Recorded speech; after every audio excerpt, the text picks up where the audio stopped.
at least for a little bit. I'm also going to cut more space for hatches because this boat's got a ton of space in the backside. I got these sweet hatches thanks to Jeff on one of the boat forums. Really appreciate him. Nice guy. We're going to put these hatches over here because these ones have these giant dogs that you pull up and you twist and you get access to all your stuff. So I can store scuba gear and other assorted junk down below. Since we have a dry exhaust, there's no need for the wet exhaust port on the back. It's just another hole in the back of my boat, which I do not need or want. So we're gonna grind this thing out, fillet it and chamfer it, and then back with a big fiberglass G10 block and add more fiberglass on top of that until there's more fiberglass coming out of everything. Watertight. Look how watertight this is going to be. It's a solid piece of G10, the most expensive thing you've ever purchased. I mean, next to carbon fiber. I'm gonna put this on the inside and cover up this stinky hole in the bottom of my boat. Now we gotta glue this in here and glass this in. Yep, easy. At this stage, we carefully put on our elaborate secret sauce called Thixo, and then we stick it on the boat. Like this. Ugh. It should be a good waterproof seal thanks to all Total Boat stuff. And then we're gonna coat it with Total Boat Total Fair to make it fair in and obviously disappear into the rest of the boat. It's like it never even happened. You don't look super close because I need to put more glue in there. It's not even lined up. Stop making fun of me. So I'm gonna come back and let this cure, and then we're gonna just put epoxy and wet it around this edge and blend this in. So it's epoxy and G10 plate to make this extra waterproof. It's not really below the water line, but it's really close to the water line, so I still want to make sure it's glued like it's below the water line. On today's episode of Owning a Boat and Being a Boat Owner, we learn how to feed the boat.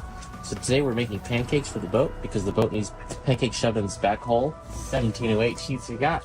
We're just covering with epoxy and like kind of hanging them on and just building up layer by layer and filling in this dish and patching this up.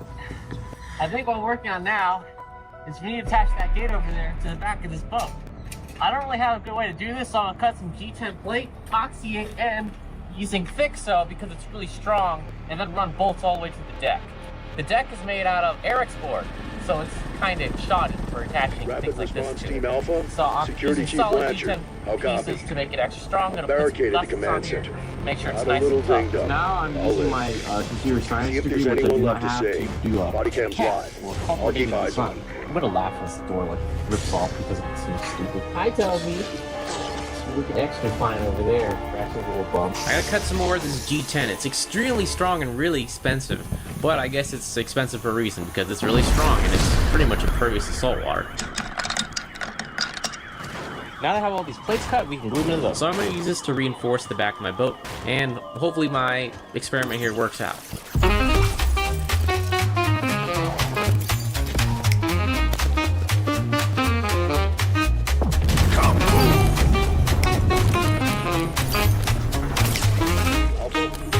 Next thing I need to do, make new hatches for the engine. The old hatches that covered up the engine are just too small, so I'm going to have to remake some new ones out of some plywood and fiberglass. I really like to use some of the Eric's board to cover this thing up, but it's too expensive and I ran out, so this plywood will have to do. Alright, time to install the C-strainer for the engine. Start casting my long line passes as you get done. Quick tip, if you want to transfer holes to something, get a piece of masking tape, trace the holes, just walk them out to do.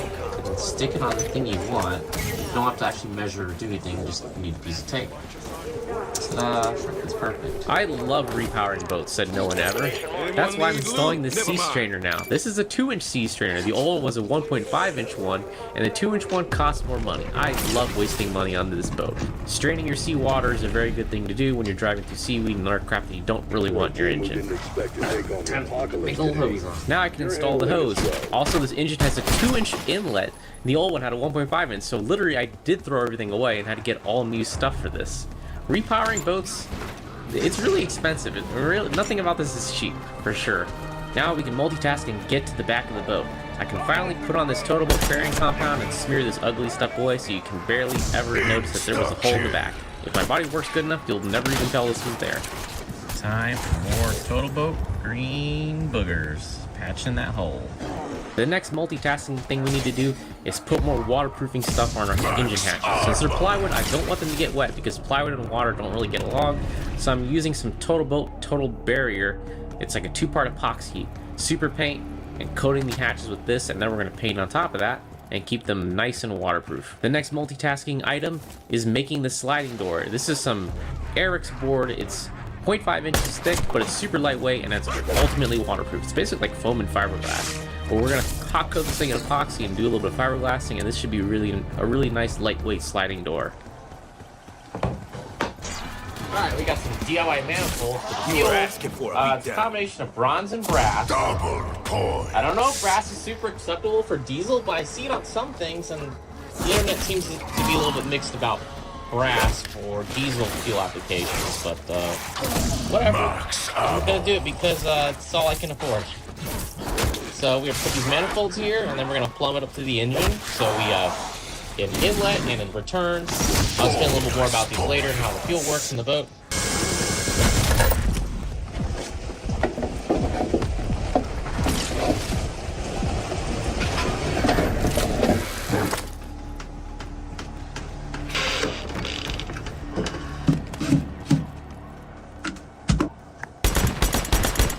So I cut these hoses. There's two of them on the boat, mainly because there are two tanks. We have a starboard side tank and a port side tank. I'm going to cut them the exact same length because I'm really not sure how this thing is going to draw through both hoses and, keep the fuel tanks balanced. I have some ideas on why it will stay balanced, but we'll cross that bridge when we get to the sea trial if things start getting all funny. Motherfucker. Now that the fiberglass is dry on the door and it's been a few days, it's time to actually paint the door and make it look pretty. So we're using more Total Boat Wet Edge, high performance, 1 part paint. It coats this thing really well, surprisingly, with one single coat, but we're gonna do a few more to make it look a little bit nicer. So with my sliding door all finished, I'm trying to slide it on. It's just simple aluminum tracks and the lightweight sliding door. I'm hoping it just kind of works. I kind of copied what Steve had on this boat with the sliding door on the back side, and this should make a pretty decent sliding door on the front side. Okay. Slowly but surely, all the pieces come back to the boat. This is a gunner. He runs Scandia propeller. There's been a lot of talk about first. That's going to attract some attention. Little nut, they say first because you can get a little more tension against the threads. Yeah. So this one will lock it in a little bit better than the other one, and the other one will go for keeping it in place. He's helped me with tons of my stupid questions regarding this boat, shaft, and putting those parts on each project. He's getting my prop on and, making sure everything is nice and aligned. And hopefully this all goes smoothly when this boat finally gets in the water. You should see taking the whole prop off. I got so much heat for that. Like literally, I used forces to try to keep the rock, but shaft never got it off. I saw it all off.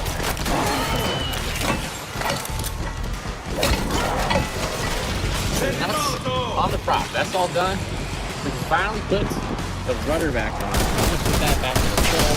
You can start actually running your boat back together. That's Dr. Murray. Joined the physics team last year. Nice enough guy, but weird. Now that we've patched that giant hole in the back of my boat, it's time to make more holes in the back of my boat.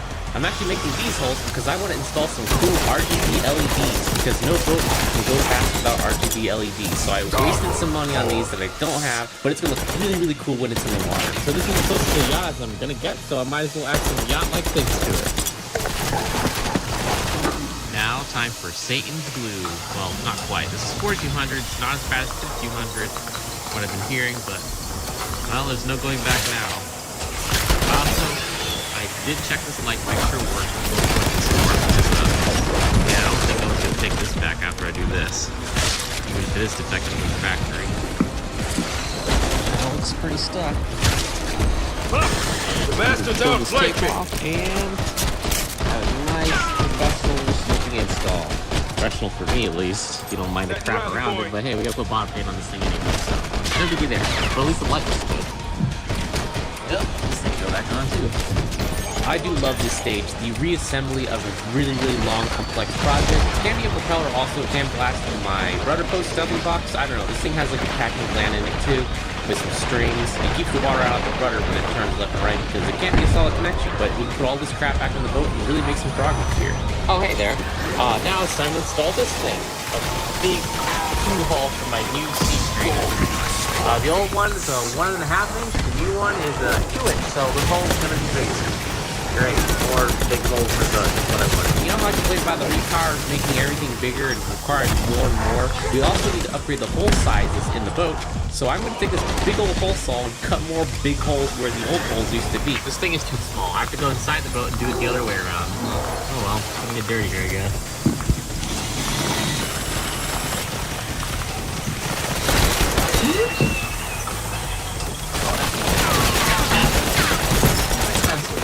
No, it's not a long thing in the action of the boat. So I bust out another 1,000.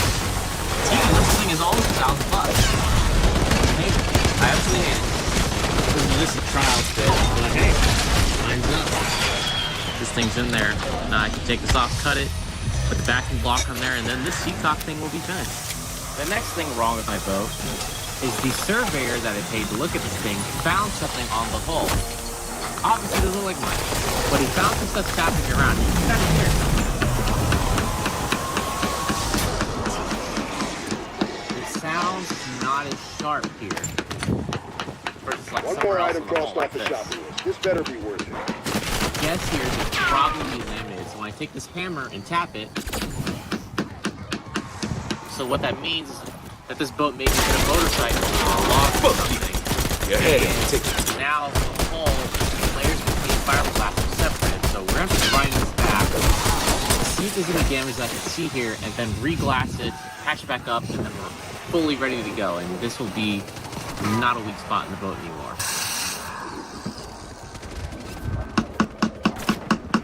I tell you what, fiberglass work really does suck. The more I grind into this thing, the more I hate myself. Because it just keeps going. Like, I keep scratching at the sides here, and we're pulling out more and more glass. I guess I'm just gonna keep cutting at it and see how far it goes, because, you know, if I'm doing this work, I might as well just do it right and glass the whole thing and get to the extent of all the damage. This hole just keeps getting larger and larger. There it is. I kept grinding, man. I found a crack. I found a crack in my boat. Well, the only thing now to do is grind this crap out and glass over it. It's worth spending some money on a surveyor if you're going to buy a really big boat. See, this is the damaged parts right here. You can just like pick it up with your finger and they just fall right out. It's not laminated really well. It's just kind of like laying there, these layers. It's super compromised area of the boat. Well, I don't really like how this is going. It gets bigger. With that delamination, it's like all under this whole area. I gotta cut this whole thing out. This sucks.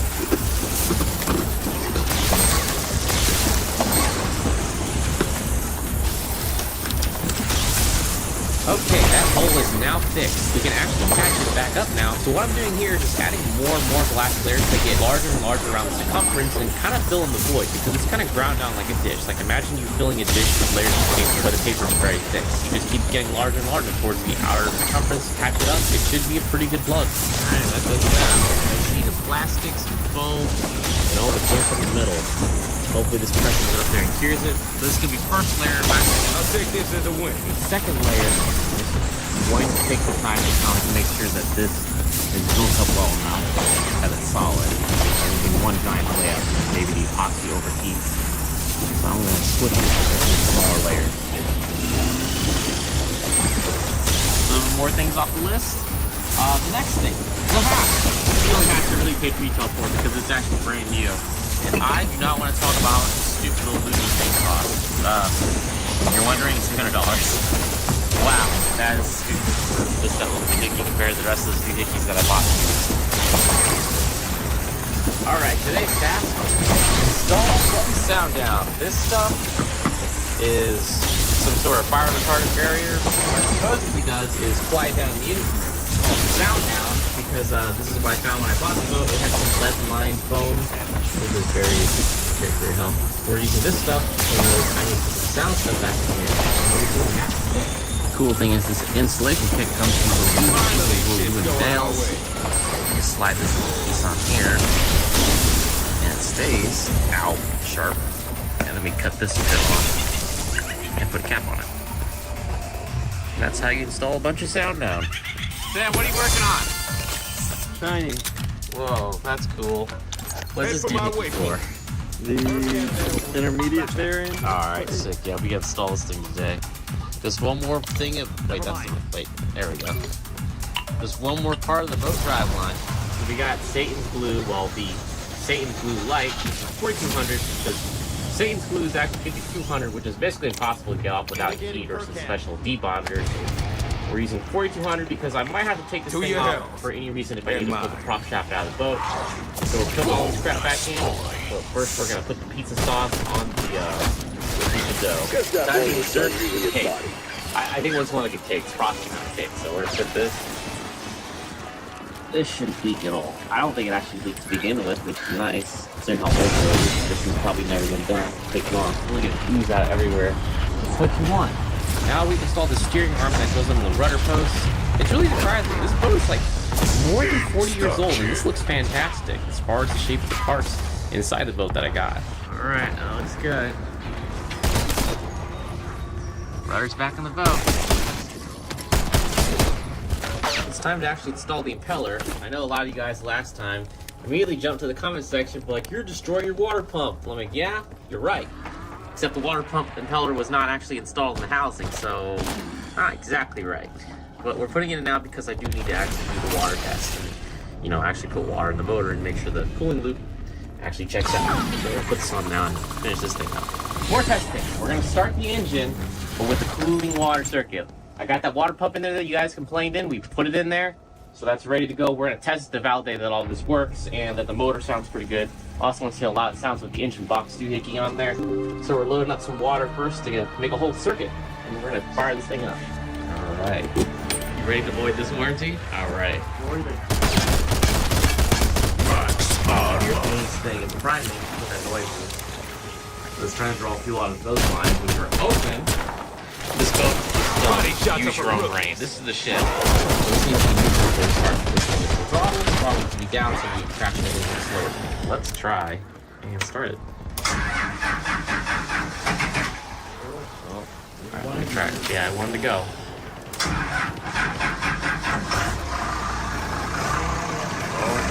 Can't we just bust it open and take all the shit? Oh, the bucket! I forgot the bucket! The bucket! That was the big dead circle. Church How's your grand. head? Good guy. That was pretty good. So we got the intermediate bearing down there. The boat has a big long metal shaft that has to go from here to there to the back of the boat. Don't mind me just oiling my bearings. We're gonna spin this prop. To be honest, I'd rather So have we a started the engine successfully after all winter. Totally fine. Now we installed the little bearing keys, and we're gonna spin the propeller because I don't know which way the crash selection lever is currently going. Like, is this forward or is this reverse? So we're gonna figure that out with the propeller. But to do that, One way ticket back to base with your name on it.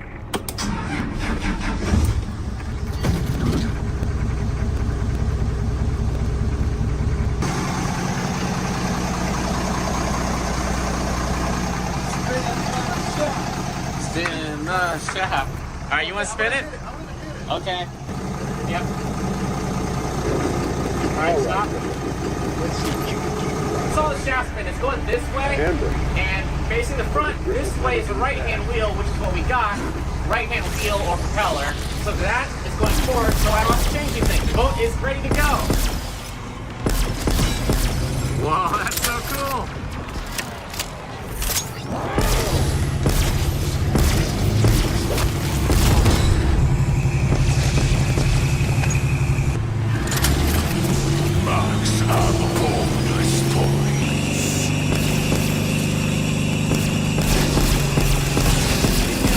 welcome to the grinder,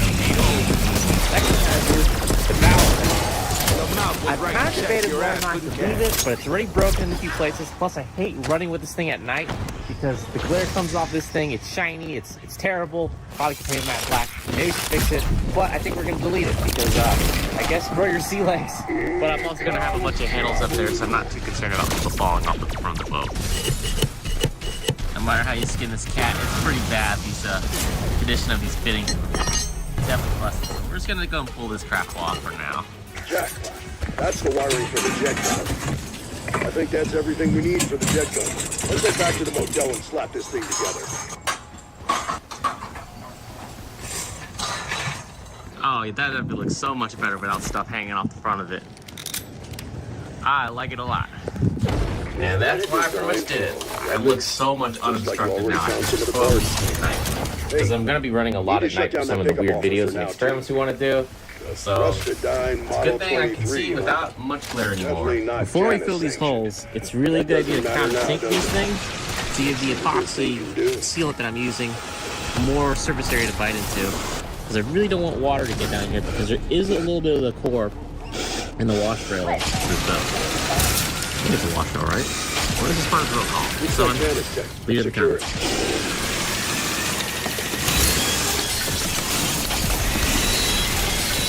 Time for your fillings, folks. Time to fill those dirty cavities with epoxy. This should keep all the water out of these X screw holes. Maybe these guys can put a hole in the side of this. I was gonna buy tools like this, but then I looked at the price of these things. They are not cheap, so I'm just paying someone to do it for me, unfortunately. Yeah, at this point, time is money. I have no money, and I have no time, so I'm literally going to just go in debt now for this project. These guys are trying to install this valve thruster, which I really, really desperately want. Maybe because I lack skill to really drive this boat successfully. Mainly because I'm a very green boat captain. But anyway, this valve thruster is going to allow the boat to slide side to side. Not really side to side, but more pivot its bow from port to starboard or starboard to port, whichever way you want to go, without having to go forward or backwards. It's really, really nice when you're docking in extreme situations and you really don't want to hit the boat next to you in place bumper boats and have to swap in here. So I'm trying to save some money here by spending some more money up front.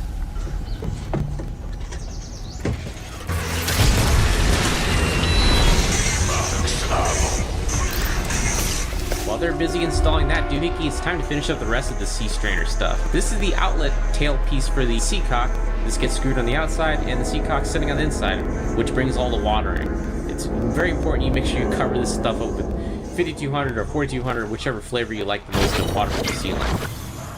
Gonna finish up the rest of the install by tightening all this crap down as much as possible, because I really don't want leaks here. What are you waiting Back here after for? I put the gate on is to make this box thing to hide the batteries. Max armor. Got some more of this Kusa board Eric stuff cut. We just gotta glass it in. We're all done.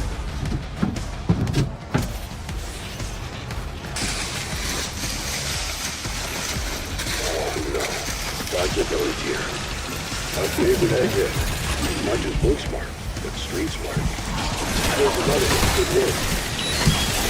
Now time to sell this thing with basically a big old screen. I was supposed to buy a bracket for it, but there was no way I was going to pay $250,000 something dollars for a silly bracket. So I've made one out of some aluminum because I am cheap and I've run out of money to own all this crap. Sometimes I love my logic. I just spent a bunch of money on this for Rumo, MFD, and I'm too cheap to buy the brackets, so I made some out of some crafty aluminum just for now. I think I'm gonna make a nice box with bezel that this Bruno fits in later at some point, but for now, this aluminum bracket will have to do. I'm not spending $200 on the one they should have just given me in the box. Save on your victory. Well, that water dries. Bye. I got a message from Seaboard Marine. They've been helping out with this project. Sending all sorts of doodads and doohickeys to answering all my dumb questions. But I got a sweet custom exhaust wrap with the dry stack. We're gonna put this bad boy on. Oh, this is great. I'd say this thing is definitely pretty cool. I think they did a very good job of making it. It's like a glove. It's got these cool little spring doohickeys, these little keychain things that snap on. Oh, really good. It fits perfectly. 10 out of 10, would definitely buy this thing again if I had to. This is the bow thruster doohickey. It's the propeller with the gearbox. That's pretty cool looking. Supposedly this thing should move over like 100 pounds of thrust through the water, which is kind of insane for this small volume of space to move through and produce that kind of static thrust. So this is the bow thruster unit. I had the guys put it in, but I'm gonna do the wiring because they offered me quite a bit of a discount if I did it myself. Electricity, wiring, easy. I can do that. I can do that in my sleep. So we're gonna do that right now.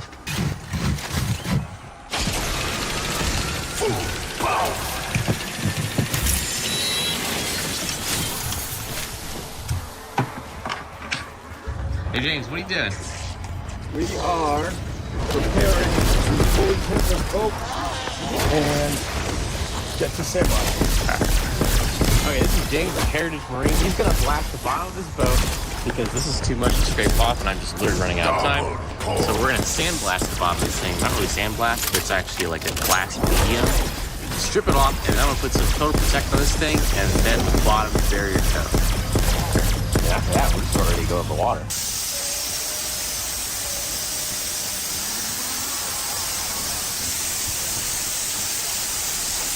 Man, this boat looks fantastic with the bottom stripped off. Tons of old, crappy ablative paint, or whatever was on this boat, is now gone. We now have a nice blank canvas with a little bit of scratches and dents, but hey, this total boat total protection covered most of it up. Probably the most of the stuff I've ever used. We gotta mix it up and get on the boat. A so-called rapid response team. So it's time to paint this thing on. James and his assistant are going to totally make this go faster and able to get on with the ablative protective paint. Alright, we got gray paint on the dumpster fire. It's time for what exactly white paint. does This that is still thing plastic. The reason why is that in case I hit the bottom a lot with like rocks and like sand and like just me being stupid, I'll know how far it's worn into the actual boat hull because we've got ablative paint, which is the boat start, which is going to be on this thing. And then we got the barrier coat. Now if I get rid of the barrier coat, I know we've got a problem. So that's why I'm doing this extra layer of barrier coat. So we're going to have basically red paint, white paint, gray paint, and then the boat hull. The whole stack of the boat hull. I'm putting a lot of paint coats on this thing. Now it's time for total Three devices. Limited trans-dimensional gateways. Salvage what is left of them. Now it's time to fly the Total Boat Spartan Protect. This stuff is fantastic, but it really does stink. You really should be wearing PPE when applying this stuff because you really don't want the health effects of it because it technically is a pesticide after all. It's really not meant to promote growth or anything on the bottom of the boat because when the boat moves to the water, its job is to make sure the marine growth kind of just falls off and doesn't stay attached to the paint or even try to grow to the paint. So the boat goes fast to the water. You don't throw a bunch of steel moving through the water when you're trying to drag particles and jump through. Proceed with caution.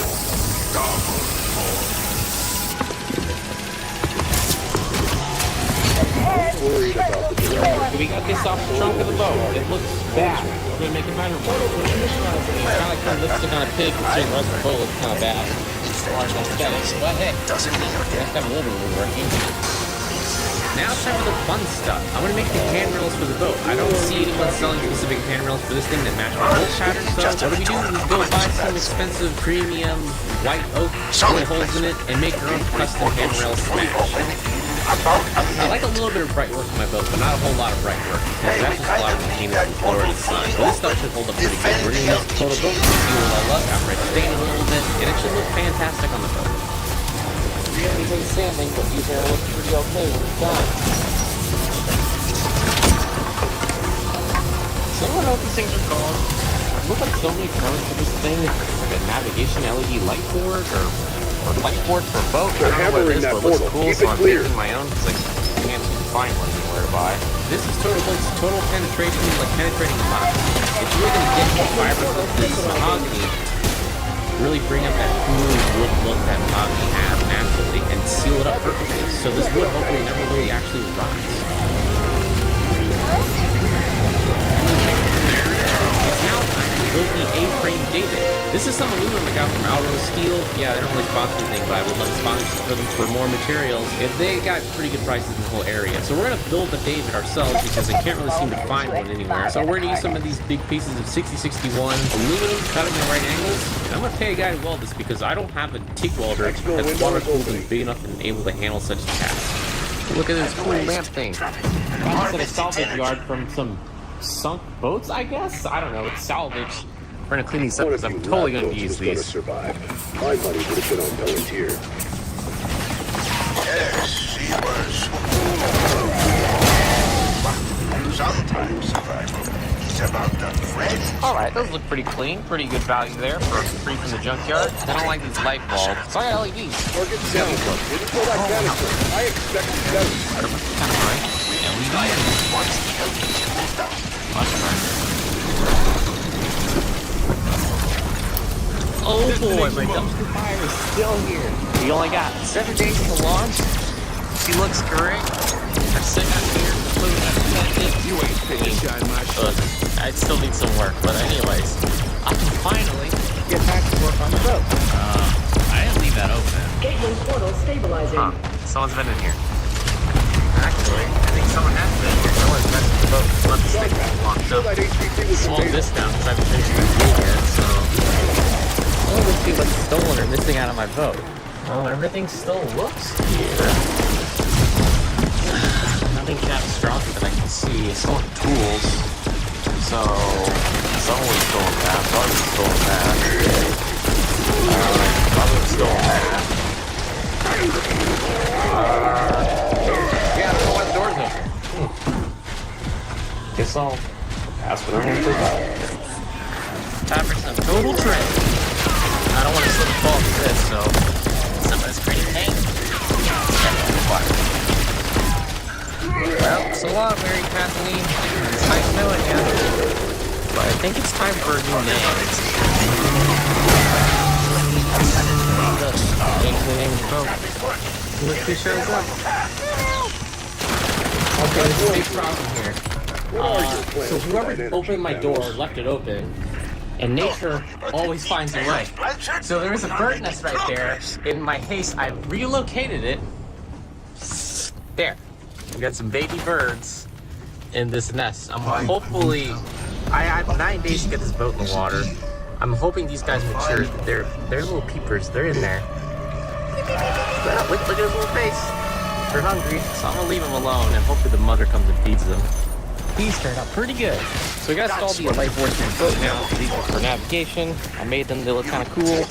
At least one thing looks nice in the boat. Got to install the other side. Drill some holes and stick it on through. Time to install the starboard side, which is the green light. That goes on this side.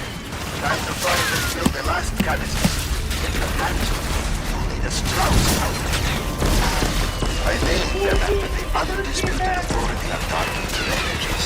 To really soon look him up. Outthruster test time. No spark, that's good. The switch is off. If you turn it on. Max ammo. No explosion.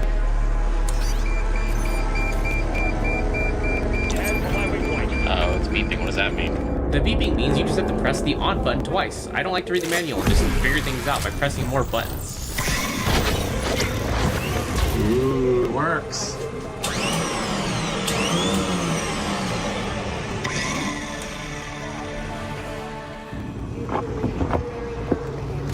Oh boy, look at that. My fitment's actually pretty good. Okay, These holes that actually canister kinda by the line gas up. station should be accessible I was just now. paying this thing like a freaking month ago. Good. Let's get to And I was work told filling that it. as long as I put the Spartan on, I wouldn't have to sand it or whatever. That can do it later. It's like one coat. It's like a minimum of 2 coats, but then turns out Under the canister. let's say too long, you need to sand it. So I'm gonna be here like an idiot all day sanding it.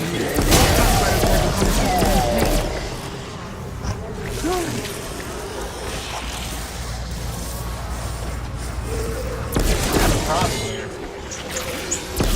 Guy's on my leg. So this guy's trying to figure out what to do. Nice haircut. I don't even know what Do it. Just gotta do it. Spread your wings. Now we can install the actual brand new Dynaplate. This says "Do not paint" on it. Whoever painted this thing is a moron. Can't read. Install that. Drill a hole. Put some screws in, and it's good to go. Supposedly for lighting protection and grounding. And inside the boat. This is the other side of the Dynaplate. It's really for lighting protection and grounding. I think mostly grounding and really lighting protection. It's kind of trapped you get struck by 1,000,000 volts. So this is probably going to explode if it ever gets hit by lightning. But these things are 12 gauge wire. Solder onto the washer. That's cold plated. Pretty cool. That goes like that. And you put the gold nut on. You know, this is really good type of lighting. I don't have much faith in this thing. Like, I'm saving the boat, but you never know. I mean, it's going to Florida, so I'm probably going to figure this out one way or another. So we finished the grounding plate, but we also need to install zinc. I think on the galvanic scale, whatever we shed, like electrons, the zinc does something in salt water, so it's going to erode while all the other minerals are sort of protected.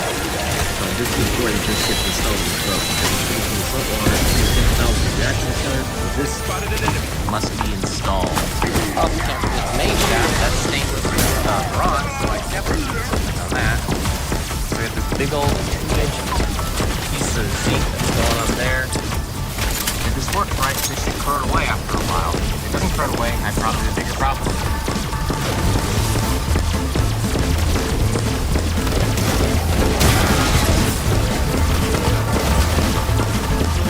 At this point in the project, I have some reinforcements inbound. My dad, my brother, and Sam, they're all coming out to help me put this thing in the water on the last final stretch. Literally have 2 days before it goes in the water, so we got this work done real quick. So one of the layer came on the boat before we actually go in the water. Where you going? Braking portal stabilizing. We're gonna paint the sides of the boat because that's a big job. I don't really want to do it myself, so they're gonna help sand it down, put some paint on it. And you've got bugs in my paint. Paint in my bus. What? No, this is top shelf quality work we're doing right here. I mean, this is definitely a yacht-like finish. Hey, Steven, you think he's gonna get up? Einstein! Well, Then we're gonna install the radar for the boat. That's heavy. you see we have this sick radar system for now?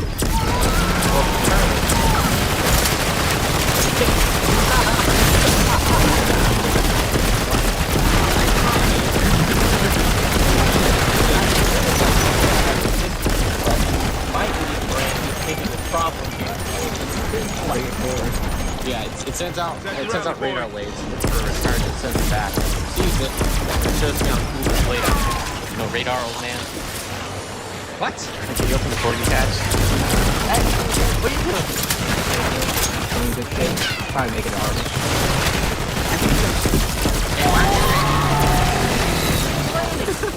We have 1 day to go to launch.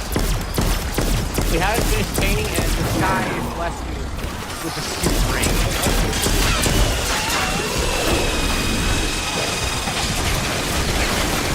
This sucks.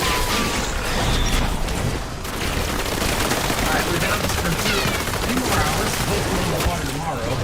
I have everything I'm looking for. All that stuff is standing over the foot. So this is really good stuff. I think it's going to be water. It's not. Okay, panel. My team did their part. Now it's a Great work, Cody. Just get back to my location. Turn the tables on There are no living provisions, so we're going to have to probably Bring that to me. Too long for the energy to deal dissipate. with this some other time. Yeah, bedtime. This is where the danger to come in. Miami. That's it. We only got a few hours left. How's it all set? You have your orders. Yeah, that goes right there. Uh-huh, exactly. That's how this is supposed to work. Alright, we can put the A-frame on. This thing is like the final piece to this silly boat puzzle. Why the giant A-frame, David? Well, if you've probably watched the last videos, I think I explained it, but I'll do it again. It's for the submarines and submersibles that I really want to launch off the backside. You guys have been clamoring for a homemade submarine, so before I ocean gate myself, I need to build the Ocean Gate research vessel. So we're doing that right now. Then we can finally launch my little Ocean Gate submarines off the back and hopefully don't Ocean Gate myself and implode. But that's the subject for another video. Yeah, this looks awesome. Hey, what are you doing, Sam? Hey, that's my bilge hose. You know, Yeah, let's test it right now. wants to stay. Hey, Kristen, we're launching today. Quite I'm leaving. Goodbye. Brad, trippy. thank you. Sick monkey's fist. I have no idea how to tie this, but this is really cool. Hey, my crew is here. I'm first mate feeding the dogs. Or the dogs may be getting fed from him. Is that what you guys typically do? I've never cooked. I've never cooked. Yes. I think it would be great. We could make it over a fist. Okay, we are 30 minutes away from the boat launch. Apparently, when you rename a boat, you're supposed to do this whole renaming ceremony. I don't know anything about boats, but I got this boat. So I'm going to read this to make sure we don't get bad luck. Apparently, bad luck if you don't do this. Thousands of years, we have gone to sea. We have crafted vessels to carry us, and we have called them by name. There, all right, now you need to break them up. All right, ready to go.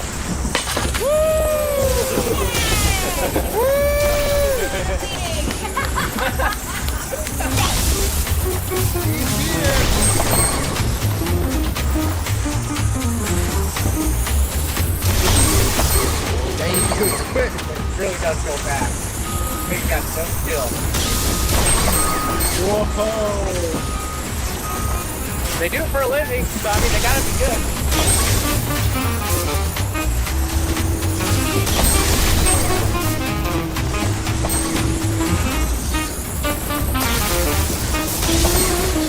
All right. guys, the boat has finally left its graveyard. They're probably so relieved here at Total Boat that I got my boat out of this yard. But man, it's so wild watching this thing go down the road. I can't imagine such a heavy boat like this thing moving so gracefully on this crazy big boat semi-truck trailer. These guys drifted out of the yard in like less than like 10 minutes. It's a short trip down the street, and then we're gonna get in the water. We have arrived. The boat safely made it to the boat ramp. How come part 2? We're taking on water.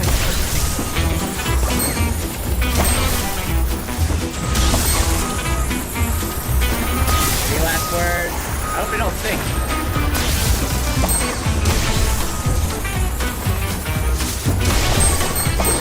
It's finally going back in the water.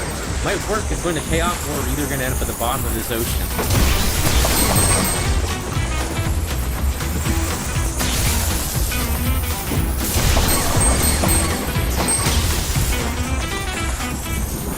Alright, the boat's in the water. All the accessories are now on there. It's got a cool radar that doesn't work. It's just on the show. Exhaust activated. My mask done. We're gonna take the boat. On its first inaugural run. We're gonna really be careful about things because I've never really quite done things before, so I think I'm gonna have to leave these caps open. Kind of pay attention to how the water's moving around that thing. Because this thing here, this is the traditional old style casting plan. So inside here is a bunch of rope. It squishes up against the back of this bronze part here, and it kind of like causes it to seal up. The thing is, when the boat runs, this should drip a little bit, but when it's sitting, it shouldn't drip. So it's still new, so it's most likely you have some wear and stuff, so I don't have to keep coming here and messing with it. But we're gonna run it open to make sure nothing catastrophic happens. Okay. Clear prop. No, not clear prop. Turn this on. When it comes running, key. Clear prop.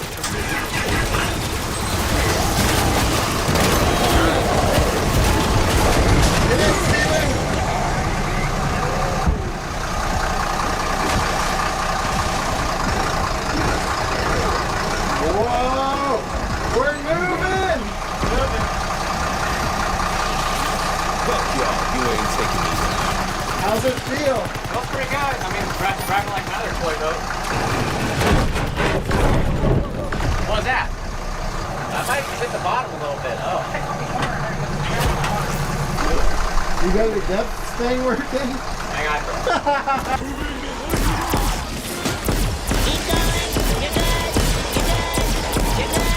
It's a little fiberglass. I'll go dive to inspect it. Alright, I don't like that ramp.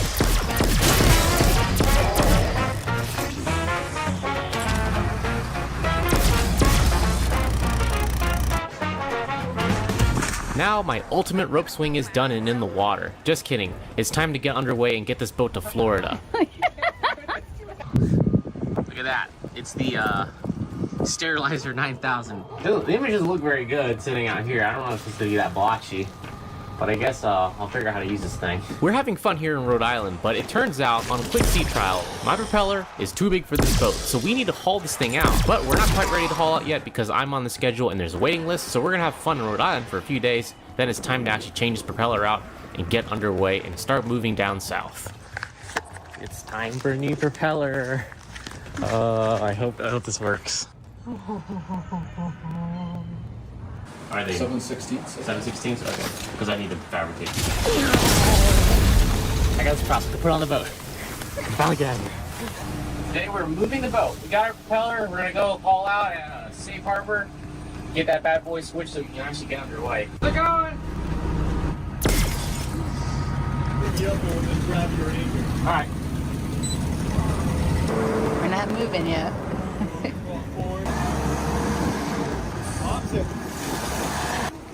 What? That's just gonna go drive over there. The boat's being lifted out of the water. You're probably wondering why it's peeing like crazy. Well, this thing also has a wet keel. So from the back of the stuffing box to the propeller shaft doohickey on the very back, it's actually hollow. It's its own little water chamber in there that fills up with water. I think it's for sea stability, but it adds about probably 300 or so pounds of ballast to the boat. That's actually just liquid water. Oh boy, you can definitely see where I touched a little bit of bottom right there. I'm gonna have to repair this fiberglass work eventually, but it's not gonna be today. This shouldn't be too bad. The nuts came off quite easily. Now we're gonna work on the propeller.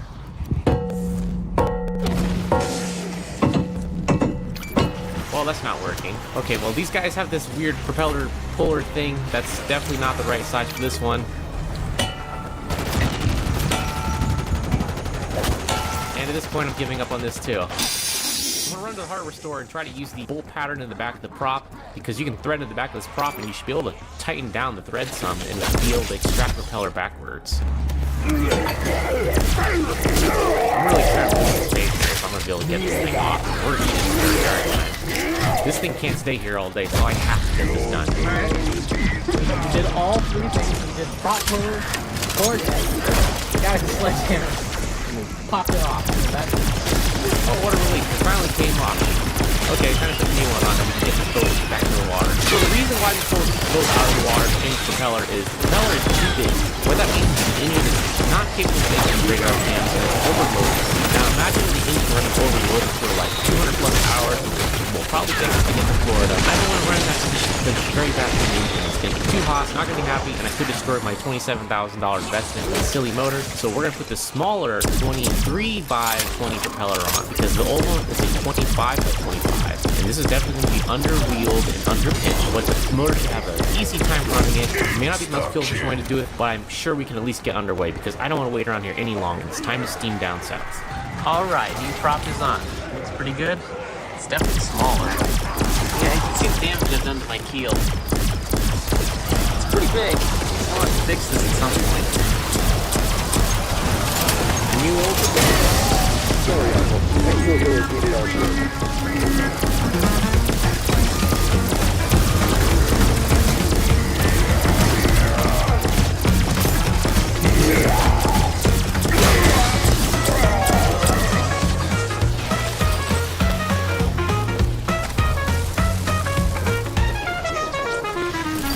Alright, we're in gear. It's doing better from what I can see. The percent load is much lower.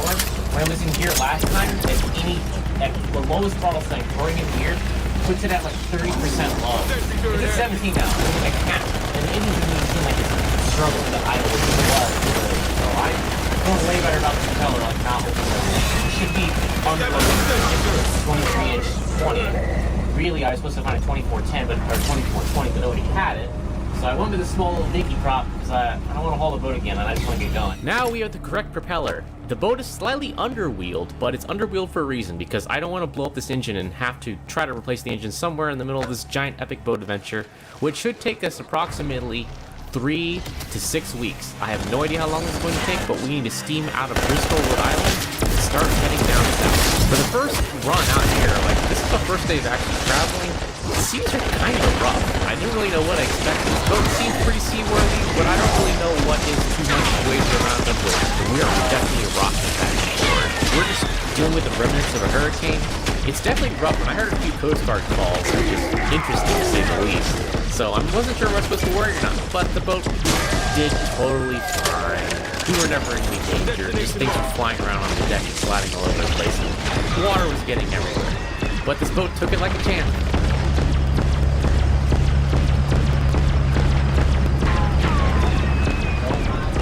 Drop my boat, loftiest waves in the whole entire world. I could eat and get you out of breath.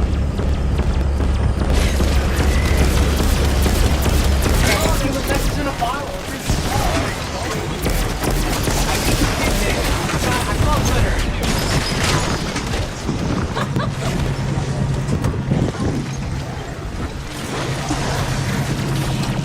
I got it. This is a different. Alright, we've been at sea, and I've been on my dinghy. Look what I found. We found this yesterday. Oh, time to open it. Oh, that just fell off. Who thought this was a good idea? Who are you people? Yes, take you from the bottom of my heart.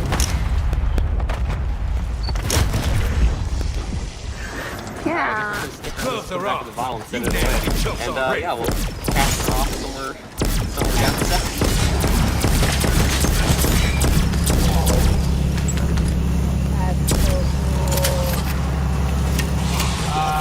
New Haven. Somewhere around there. I got an anchorage with me.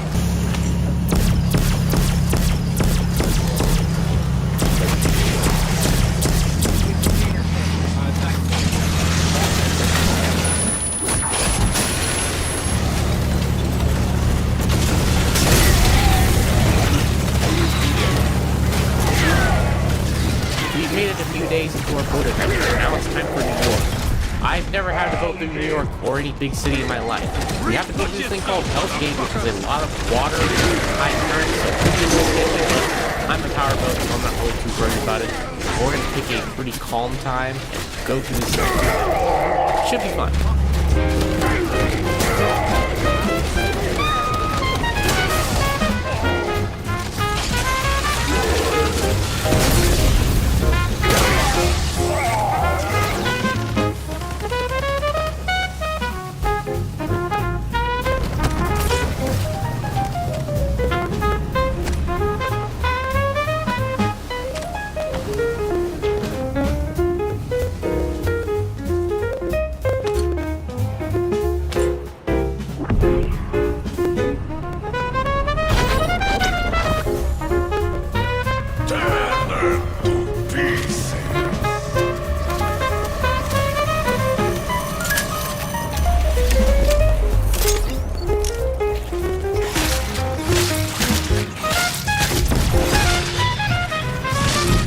Yeah, it looks like nothing out there, but we safely maneuvered through New York without crashing into anything or getting hit by anything.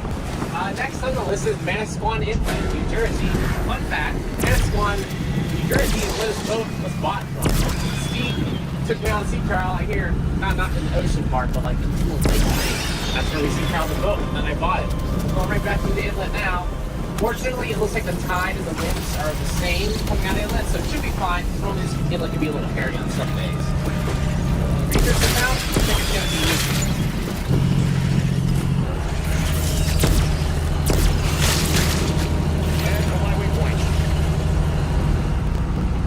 We are now officially in the Intracoastal Waterway.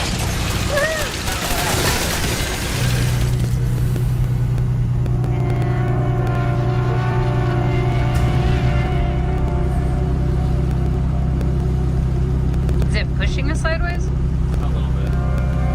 Day 6, everyone. Day 6. The Musty Crab is open for another day of business. We are going back the way we came because the ICW New Jersey sucks. So we're going through Point Pleasant Canal right now. Then it's through Manasquan Inlet.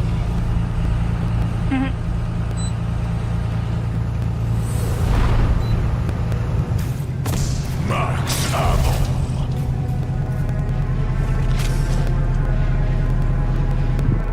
Gluck, gluck, gluck, gluck, gluck, gluck, gluck. $1,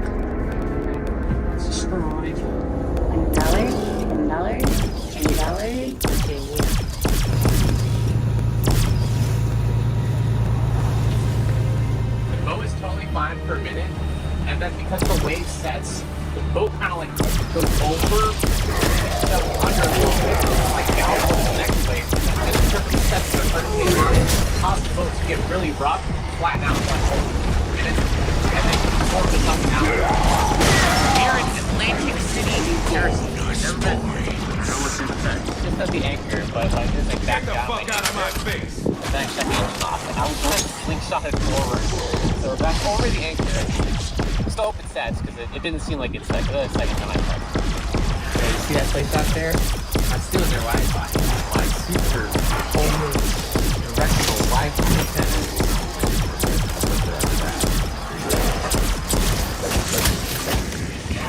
It's like the ones you see driving around the strip. Now it's time for a pretty surreal experience. I've been working on this boat for so long, and it's a few weeks into our adventure, and we're out in the open ocean now. It's kind of nuts. I'm glad I don't have to get covered in any more itchy fiberglass, so I can actually just get time to enjoy this boat before we ruin it with my fancy submarine projects. I got this crappy ROV, and it's definitely working today. It's pretty cool when it does work, so we're gonna go look underneath the boat. It's been a few weeks, and I want to see if there's anything on the bottom of the boat. The color looks totally fine, but I don't really see any growth, which I don't really expect there to be. Well, let's look at the bow thrust.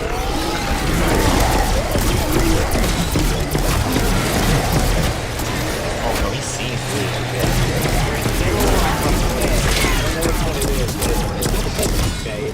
It's north of that. It could be Delaware, it could be big. I'll take all.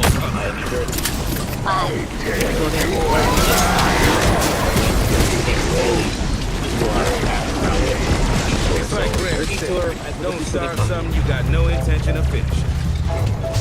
Check off. Whoa, Over, big authorizing clump we cover just gunner went mission. over.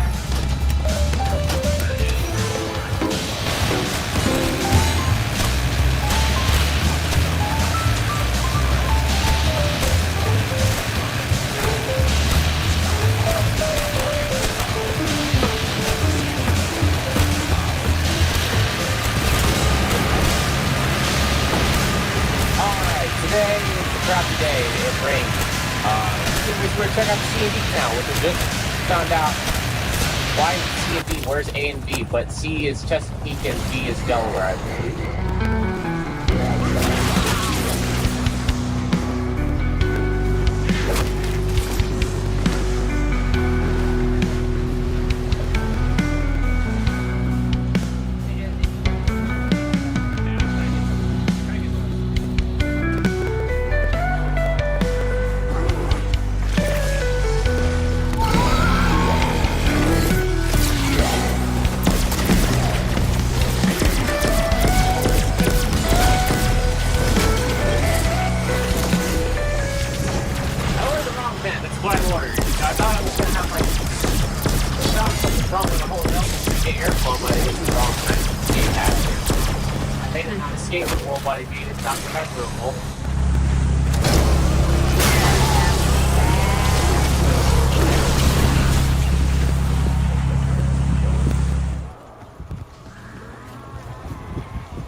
We're in Maryland.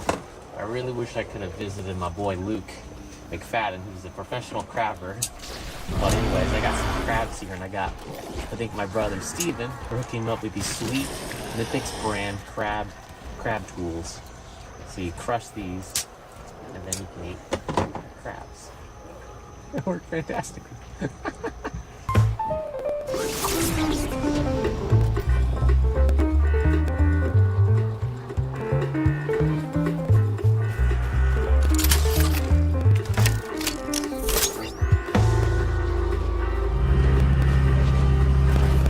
How many days is it now?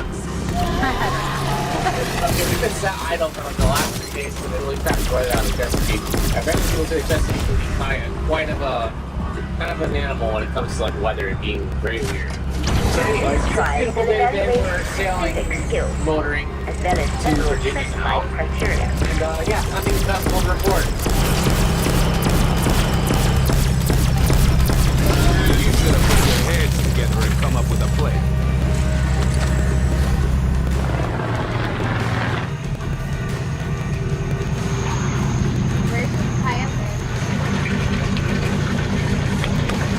Apparently, I guess it's the thing. We're inside this lock, and I have added a note to your file. I need my boat name because, like, look, that one's got a name, that one's got a name. They all have custom stickers. I need my boat sticker.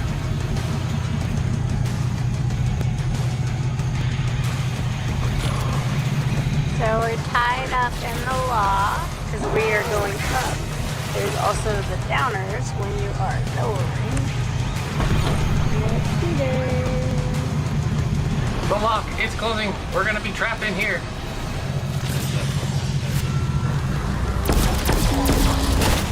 I was expecting you to be rocking back and forth in a fetal position by now. So I want to say here, I only work with people that I resorted to good old fashioned people power in a full position.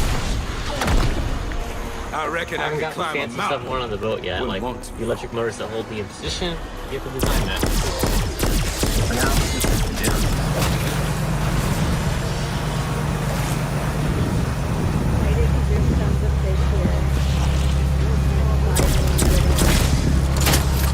Excellent work.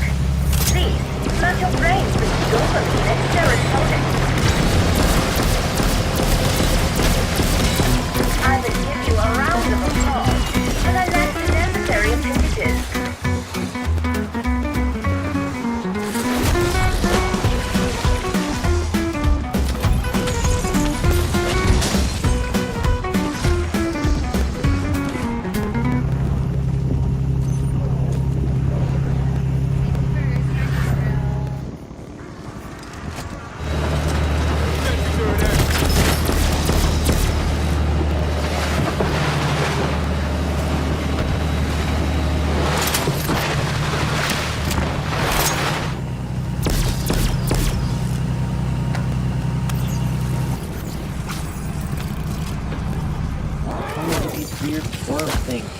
Yo, look at those squiggly doodads. What the heck are those things? Look at their locomotion. That is so weird. Do you ever know what these things are? They're very small. They're maybe like 3 inches long. That one's broken. What's wrong with that one? Look at that battleship. Look at that smaller boat. That's a weird boat. It's got like quart nozzles, the thrusters up above the waterline, and it's got some on the backside too. I wonder what it does. Where are we going again? South Carolina, Myrtle Beach. Time for something way less exciting, or maybe it's more exciting, I don't know. Some people really like to work on their boat a lot. I like to work on my boat when I have all my stuff. Unfortunately, we're doing a total grand oil change. Just kidding. The engine has achieved 150 hours. Some people like to change it at 100 hours.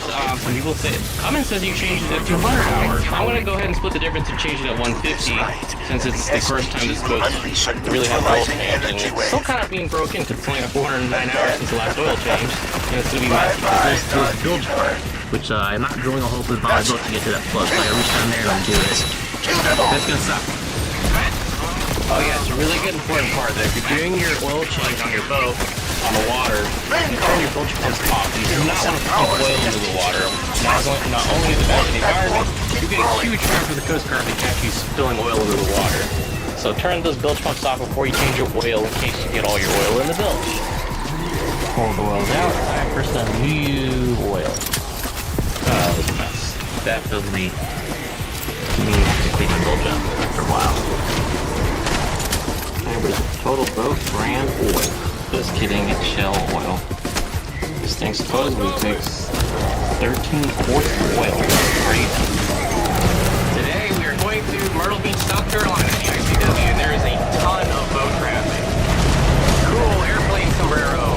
What's a VOR? I just followed the magenta line on my GPS. Just kidding, I don't really want to navigate with VOR so well either. Cool bus boat. I will say, anchoring out is really nice. You know, the quietest place to fly your toy helicopters.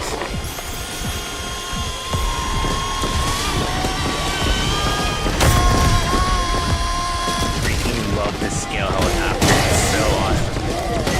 MD-500. Bought it on Amazon. It's freaking great. Even though it crashed a bunch of times. Neat. I guess they moved this barn all the way across the cars across from one side to the other. That's the first time I've seen that.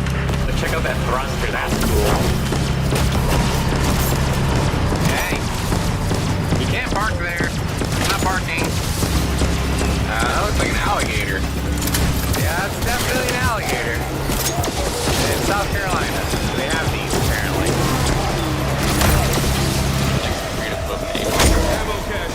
Look at all these worms.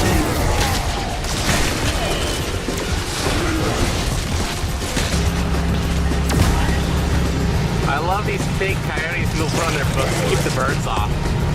Probably works. The thing has a lifeboat as a boat. That's his personal boat. That's crazy. I built a little fire guy. Bloody here, and I don't know. This crazy e-bike is like, I had to go under the water at one point. This is awful.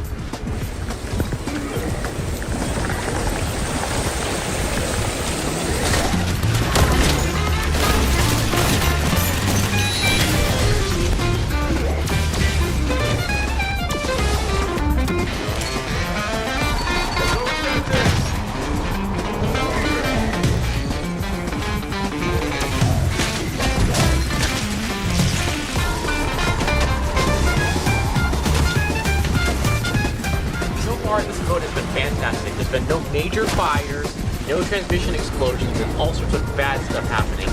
Thanks to Seaboard Marine. They've really helped me with all the questions I have. I know I've mentioned them before, but if you guys have any sort of repower project, I highly recommend checking them out. Their website is super streamlined.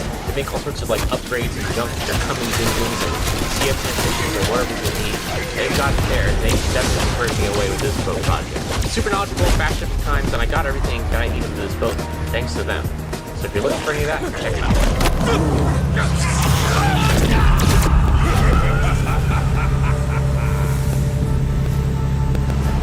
That's got an A-frame on it. That one's got an A-frame on it. That one's got an A-frame on it too. Hi, Mr. Pelican. Oh, bye. I it's like two bodies of water converging from different streams, but it's like this huge ripply, currenty layer, and it's like kind of calm over here. It's very weird.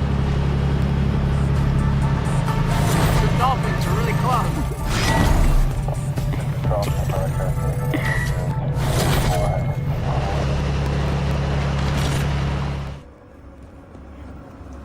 Wow. Holy sh. As you see, they don't really get into this lot right now. Alright, we are now like 30 days into this trip, and I heard a weird metal scraping noise when I started the engine. A water tensioner pump belt doohickey, this thing, the bolt fell out at some point.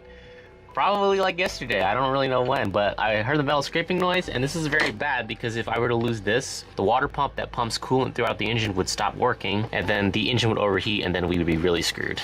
Alright, time to go figure out where that bolt went up to. I found the nut. Bolt was in the bilge. I didn't assemble this, it was my fault. Alright, and we're good to go. Do this. It's supposed to be like that. That's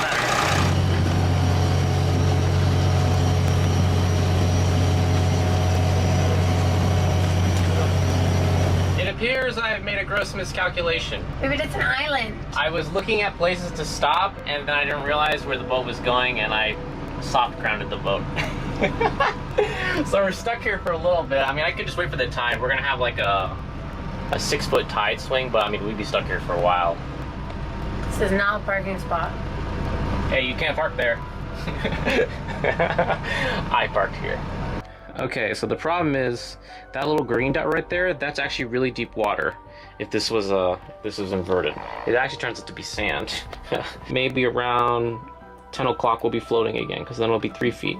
And if we wait even longer, it's going to be 4 feet. And then if we wait even longer, it'll be 5 feet at 12 in the morning, which wouldn't be fun, but we'd at least definitely be floating.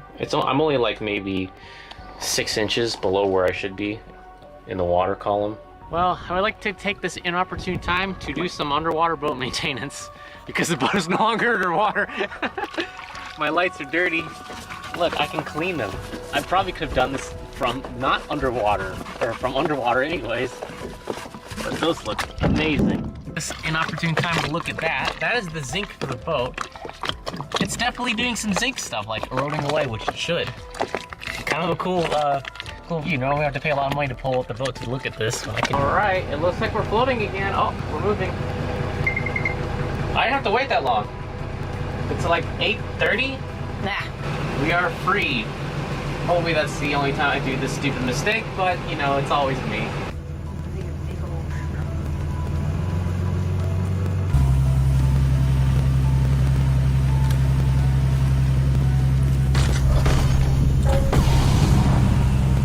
Oh, that's not a good parking spot. For trains. That looks cool. Some dredging equipment.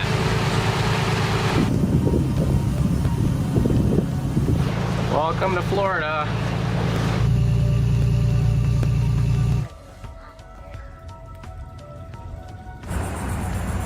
As we walk around this boatyard of boat stuff, I look on the wall and I see the suspicious propeller. It's a 24-inch prop. It's exactly what I need, and the bore is 2 inches. It's perfect. This is the size prop I need. I found in the junkyard. I need this anchor for the hurricane. That's why I need this right here. I'll give you props. This is a good place. Video idea. Build a boat out of junkyard stuff. There's actually a kitchen sink. This thing is super expensive, and when we're leaving on these little side adventures, I really like to make sure my boat isn't sinking, and that's why I'm really happy that Sensar Marine hooked me up with this crazy little doohickey right here.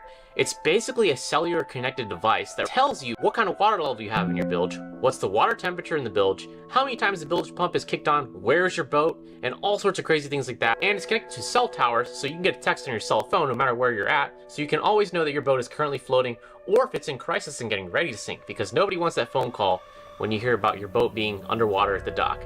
Because I'm ultra paranoid when it comes to that sort of thing, and I get some pretty bad anxiety. So huge thanks to Sensar Marine for hooking me up with this thing. It's awesome. I definitely recommend this if you own a boat worth any monies at all. This thing could really save you a lot of money and a lot of time and a lot of headache.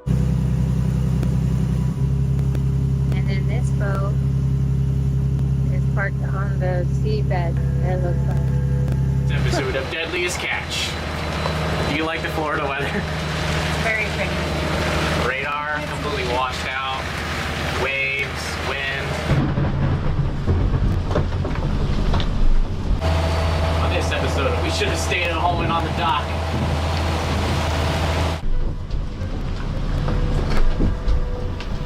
Oh, you can sit on the back. Oh my god.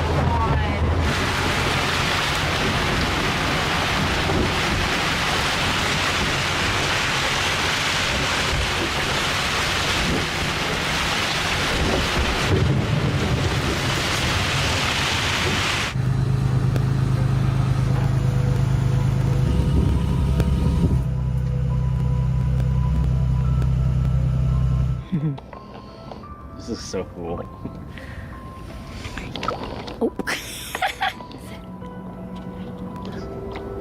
Swimming around. I don't know what I'm doing. I think you do better with the net. Oh, yeah. He's sexy, Nancy. He's trying to show that other lizard is sexy. He's just walking down the street. Yeah, go find your new home. What do you think? At Grainger, we're for the ones who pay attention to every little detail. The ones who fuss, tinker, and sweat the small stuff. Because you know the tiniest thing can make the biggest difference when it comes to keeping business moving. We get it. We're the same way, offering access to product experts to help you quickly and easily find what you need. So whatever your industry, you know you're always getting professional-grade products. Call, click Grainger.com, or just stop by. Grainger, for the ones who get it done.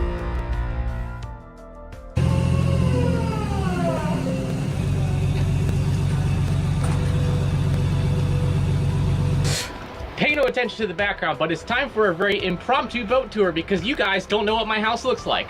We've been at sea for many, many days if you count the marinas and anchoring out 50 yards from shore at sea. But let's take a tour of the boat. Here is the back of the boat. This is holding up great so far. We got this lovely mat that we've been walking on because the deck gets really hot under your sun. I should have gone with like a more lighter gray color and mixed more of that paint, but that's future me's problem. Let's look around. Here we go. We have the lovely dry stack exhaust closure, which is fantastic because it's very quiet. That's very noisy, but if you come under here, it's totally quiet when we run the boat. Fantastic. We have our lovely outdoor solar lights, which are holding up pretty good. We have the sliding door, which is a leftover from Steve. I didn't actually replace this. I might replace it later because I have some plans for this. We're gonna build some cabinetry here, some sinks, some place to gut some fish and do all that stuff when we decide to do some fishing. Out here, we also have the A-frame David or David. I don't know which one you use. It's currently just here, but not hooked up yet. We gotta do that. That's a future project. So we can actually launch some of these submersibles and the things that this boat was intended to do. But that's future me's problem. We have an American flag because you gotta know which port or which country I'm in for this boat. And we got our lovely smoky stack, which makes nauseous diesel smells. We also have our boat light boards. I actually don't know what these things are called. Do any of you guys know what these marine things are called? Like, these are the nav position light. This is the red one for the port side of the boat. But what is this board people build and put on their boats? I can't find an official name for this. So this will be a swinging door eventually. Let's go inside the boat because there's nothing to look at out here. Inside this lovely cabin, inside of our Downeaster, we have windows. We have a Harbor Freight fold-out table because it's all I could muster in the day before launch. How much money did I pay for this boat? A lot. But it looks pretty basic inside of here. The reason why is I didn't have enough time to finish the entire interior of the boat. I have to move the boat and I have to just, you know, make money with this thing because this project is just too expensive. So yeah, over here we have the $150 Walmart Galans fridge special. This has been fantastic. It's keeping all of our drinks nice and cool. That's great, runs off of AC power thanks to our power supply units, which are conveniently not here right now. But those have been keeping our stuff cool for as long as this trip has been going. Over here we have the lovely helm station, which is a little bit of a mess right now because you pay no attention to this either. We have Furuno 711C autopilot. We have SMX Seaview Marine diesel displays. These have been awesome, courtesy of Seaboard Marine. They hooked me up with the stuff for this. So we have all the data from our engines on this. Totally fantastic. We over here, we have the Furuno chart plotter that I paid a lot of money for and I'm not super impressed with just yet. It's okay, gets the job done. But I use my phone a lot, and we've been navigating with Navionics because I like the user-submitted data and feedback. It's pretty cool. Tells me where everything is and what to look out for. Up here we have some VHFs. I have the old VHF, a new VHF, and we have another Furuno doohickey. This one just runs the radar so we can look at the boats and other things that are gonna run into us so we can see them while they run into us. Over here, we have our cooking galley. We have a Walmart microwave, gets the job done, and we have a Walmart toaster, which also gets the job done. And we have a kettle that heats up water. Down in the berth, we have more stuff. Mattress protector fits one lovely sized twin mattress, which is barely enough for one adult, let alone 2 adults. Down here we have just the berth area. Just nothing really fancy about it. I just built this out of 2x4s, plywood the day before launch. Over here we have the escape hatch, which we haven't had to use yet because the boat hasn't begun sinking yet. Over here we have our lovely $80 Walmart TV, which has been a awesome source of entertainment when we're at marinas with Wi-Fi because you can watch your crap on the streaming services. We have a cheap ROV, which is broken half the time. It's not very cheap, it's very expensive, but it doesn't look very good. I'm gonna build my own. I'm gonna do that. That's a future video where I build this super high performance ROV. Over here we have a toilet and sink.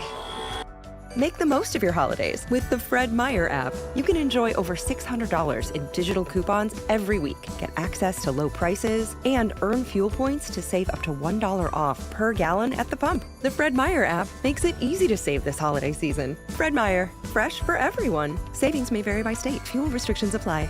Save big on your favorites with the Buy 5 or More, Save $1 each sale. Simply buy 5 or more participating items and save $1 each with your card. Fred Meyer, fresh for everyone. This is an Amazon special, $15, USB-powered recharging sink with a funnel that leads overboard. Only for hand wash, nothing else. You can't do that. That's against federal regulations to discharge waste oil and all that stuff, so that's just for hand washing only. And here we have cartridge cassette toilets, or whatever you want to call them. You pee in it, and then you take this and you could dump it in a toilet. I don't even pump out this boat because you don't have to pump out this boat because it doesn't have anywhere to pump out with. I like the minimal thickness of it. I mean, with as much money as I spent on this thing, I probably could have done something about it, but I'm out of money, and you know, this is it. Here we have a fire extinguisher too. We got a 3D printer that we printed. We printed like literally one thing on this boat the entire time we were at sea. Oh well. Storage nets, which have been fantastic for this. So yeah, that's a tour of my Down East boat. Inside of it, you can clearly see it looks like not much, but it's gotten the job done so far.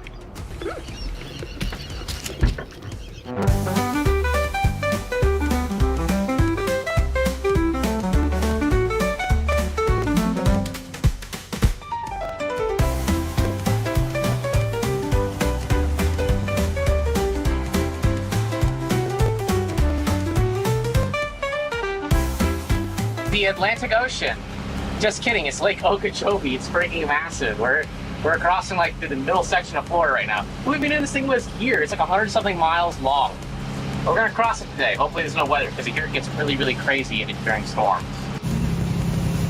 For reference, that fish is about probably 5 bananas long. Oh, he's serving away. Oh, he's liking it.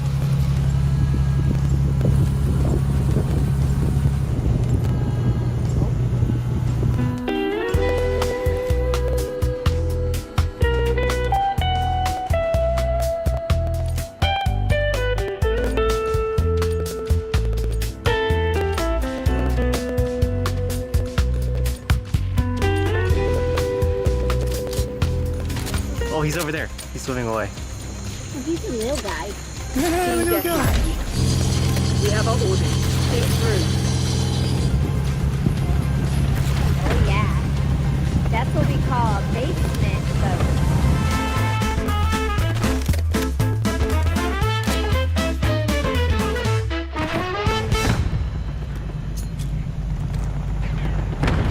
They've taken the lead.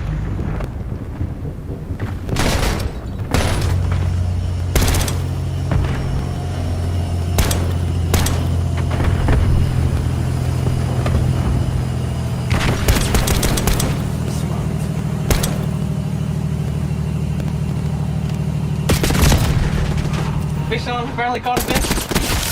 It's taking forever. What is this guy? Oh, no, I lost the fish. Aerial arc. There it is, Skyway Bridge, almost home.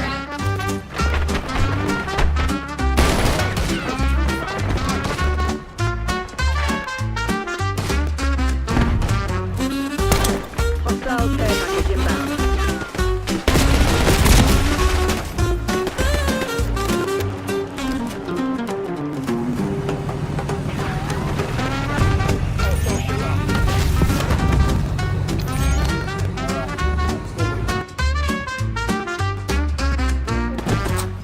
Alright, we're land bound now. 50 days at sea. Nothing catastrophic happened, so that's always a good thing. It's always nice to Well, this currently is not the fate of my boat. Huge thanks to everyone for making this happen, especially Total Boat. They've allowed me to work on my project, if you can call it that, in their backyard and make a huge friggin' mess, but they provided me with product. Enemy foot control! Cool stuff. Just check out their Instagram here. If you want to check out any of the Total Boat products, I have them linked down below, but you definitely check them out. If you're working on any sort of arts and craft project or a real boat, they've got you covered. I've worked with so many different types of epoxies, fiberglass, and things like that, and I really, really appreciate the tech support I've got from them. It's really easy when you're a backyard to run up there and ask for it. However, if you call them, you're going to get an actual person that knows how to use their epoxies and all that stuff. So, if you're definitely a beginner in all this, or if you're an expert, check out Total Boat with their products. They will definitely make the product shine. In this case, float for me. You know, this boat is good at something. Not at monsters, but it's good at protein. What is about protein? I don't know. Take away protein from water. Get up, get it, get it. Move up, no! Come on, my fortress, cover side. Oh no! It's got salt water in it. This has been a giant stressful time of my wallet and my sanity. But this boat is finally finished. Move on to the science project that I was doing with the boat. I'm looking forward to trying some submarines and other weird doohickeys and things like that. It's basically just a giant research platform, dollars for a clip, so someone commented that's hilarious. It's basically $1 for a research vessel, or the researcher who's going to research how to make YouTube videos.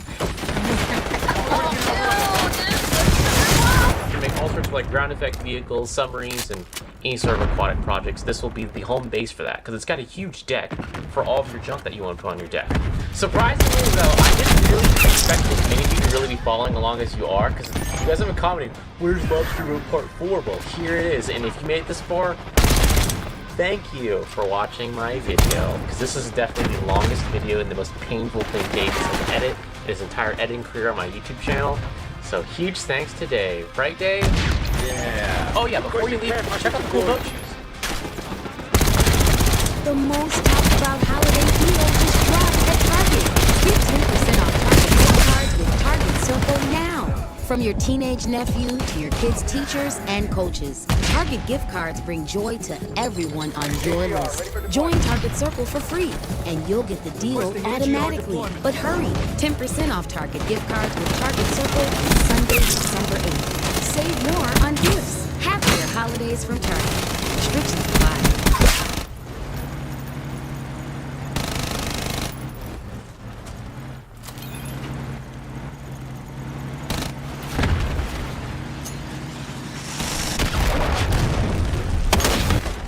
Neutralized. That's good.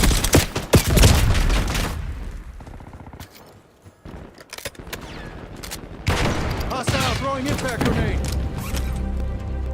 Forward on the stick. Here's KIA. Contact has been destroyed.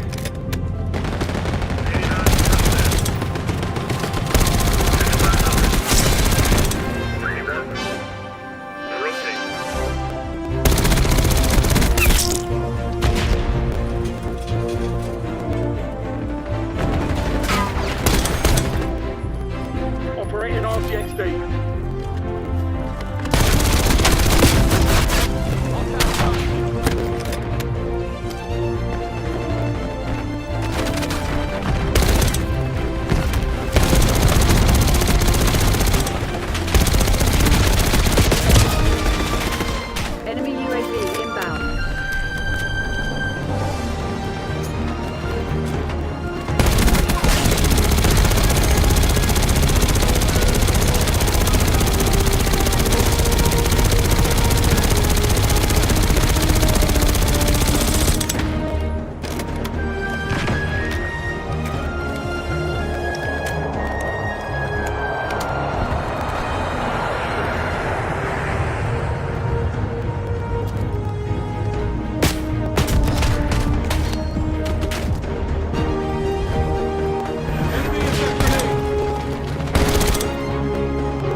lot of people are low.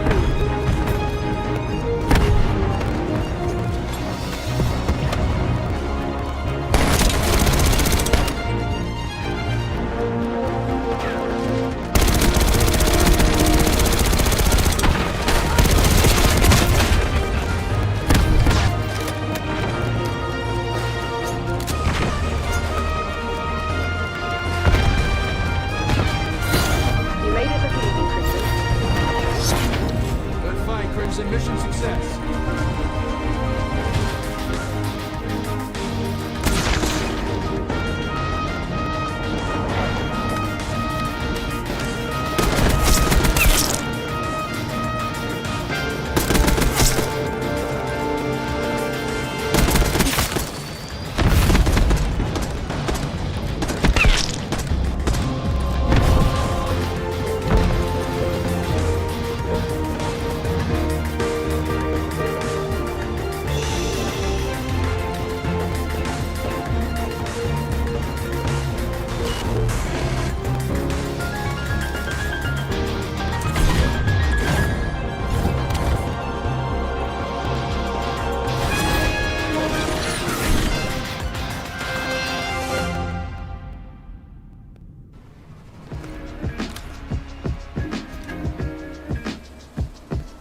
Well, hello. What is going on, beautiful people? Welcome back to the channel. We're back live yet again, another live stream. I thought I was going to take the Friday off, go fishing, but you know what? There's thunderstorms all around my area, and I just can't go fishing when I'm looking over my shoulder, because if you ever been fishing and there's lightning out there, carbon fiber rod in the hand, on the water, not highly recommended for your health. So I decided, you know what? Let's just go have some fun in the sim. I just feel like I want to fly more in the sim. I'm not burned out of it yet. I'm chasing the weather today.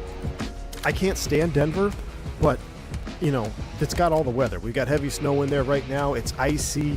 We're going to go down to Albuquerque. Short flight, so we're doing 2 legs. We only got probably 40 minutes en route, so quick hop down and back. Yeah, we get to depart the snow. We get to arrive in the snow in low vis, and then later we're going back in the RJ85. We're going to do some, I'm not quite sure where we're going to do those hops at. I think it's going to be Telluride. Maybe we'll go to Centennial or something. We might just kind of mix it up. But 2 big things that I have to the sim, added to the sim today, that's a new one. Rex Atmos. I've been looking at it for a long time. I've heard mixed reviews. It's just a shader this, it's a shader that. I remember using shaders in X-Plane 11 way back in the day. And Dimitri, I even forget what the shader stuff was called in X-Plane, but I look back at some of my old X-Plane 11 videos where my sim was running perfect. I had the right shader mods, water mods, all that stuff, and it looked just as good and better than it did in its later stages of life. And honestly, it looked just as good as 12 in some aspects when I had everything running. So I finally pulled the trigger on Rex Atmos, and I was very surprised at what I saw. Now, it's not the easiest thing. I mean, it's easy to use, but there's no like presets. You got to set up everything yourself. So there's some additional setup, but I've just tweaked 2 small things for midday flying. You guys know me to run the first time in my opinion to fly the sim is middle of the day.